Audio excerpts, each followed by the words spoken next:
اللہ کی توحید میں آ جا.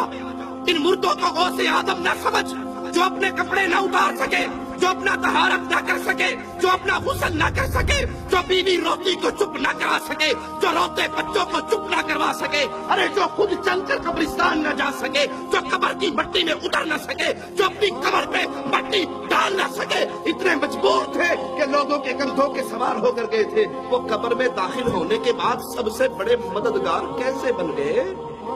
غوث آدم کا معنی کیا ہے؟ سب سے بڑا مددگار.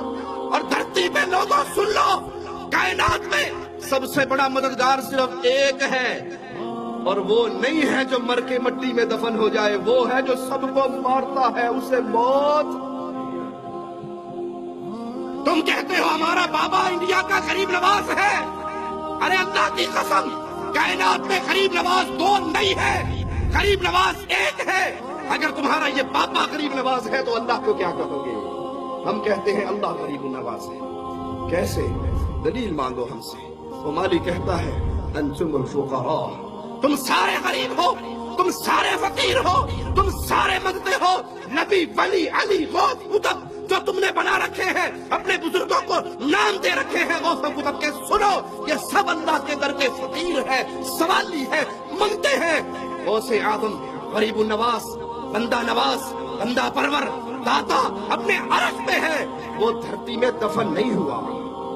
تم کہتے ہو ہمارے بابا جی چھڑا لیں گے، اور یہاں محمد کریم صلی اللہ علیہ وسلم لخت جگر فاطمہ سے کہتے ہیں بنتی فاطمہ، بیٹی عمل کرنا، لا اغنی عنکی من اللہ شیئا.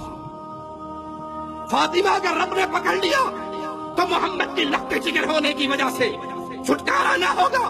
عمل کرنا، اگر اللہ نے پکڑ لیا میں تیرا بابا تجھے چھڑا نہ سکوں گا. میں ہر کلمہ پڑھنے والے بھائی سے کہوں گا تعصب کی عینت کو اتاریے، مسلکوں کے بتوں کو توڑیے.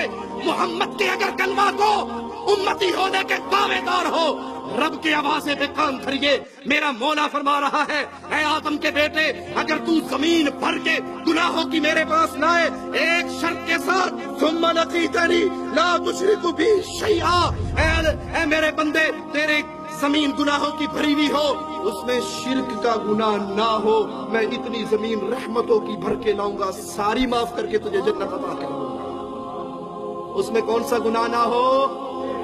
کون سا گناہ نہ ہو؟ شرک کو تو وہ ابھی انہوں نے ہوا بنا لیا، ہوا نہیں بنایا، یہ مالک بنا رہا ہے.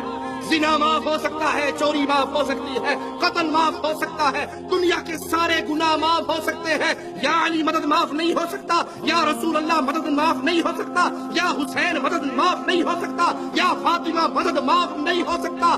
اللہ کے علاوہ کسی اور کو سجدے، رکوع، طواف، نظر، ذبح، قربانی معاف نہیں ہو سکتے. اس کے علاوہ اللہ جو چاہے گا معاف لے. شرک سے دامن کو بچا لے. ان مولویوں کے جنگل میں نہ پھنسے جو کہتے ہیں جی نہیں نہیں.